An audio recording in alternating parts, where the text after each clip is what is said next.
Is there something you're curious about recently? Boundaries. Boundaries. Healthy Interesting. boundaries. I've learned about boundaries growing up. I've heard it, but I never really taken the time to learn about healthy boundaries very much. Like now, not Okay. that like to the level that I do now.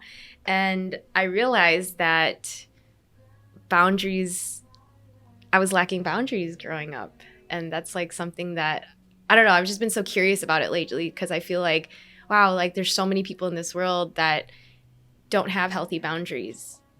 And it's not because they don't want that. It's because like we're taught to not, a lot of people are not taught boundaries. So I wasn't taught good boundaries. Explain it a little bit more.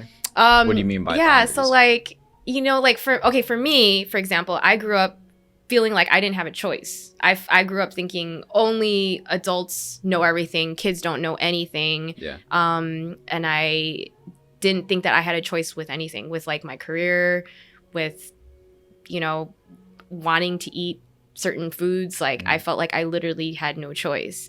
And for me, when I would say no, I would get in trouble. So I had a really hard time saying no growing up. And I kept having these feelings of sometimes like, oh man, like I didn't want to do that. Why did I say yes? And then like I found myself not being fully present, like not showing up. I would come half-assed or, just not fully present. And I started realizing it's because of boundaries. I could have easily just said no, but I was scared to say no. So I feel like I've just been so curious lately because I'm like, well, now I've been practicing healthy boundaries, like, these past few years and everything. But I've just been so curious about it because it's making me reflect on those times that I've said yes to times to those things that I wanted to say no to. And I didn't know that saying no was okay before. Do you ever feel like when you're reflecting on these things, is there like ever a tiny part of you that's like, I wish I would have started this sooner? Yeah. But then you can't let that get in your head. Yeah. Right? Yeah. Sometimes like, I'll get in my head like, oh man. But, I, again, self-reflect, which is important. And then, it's like you tell yourself, well, what can I do now to make it better? And also, the thing with boundaries too is like setting boundaries for my self-talk. Because I think for a while I would have negative self-talk. I would allow myself to beat myself up and say things like, oh, you're so tired, but like you should keep going. You have to do this. Like being mean. And I realized that I have to have a boundary with that negative self-talk too. And actually taking care of myself by saying like, you know what, you need rest. It's okay to rest.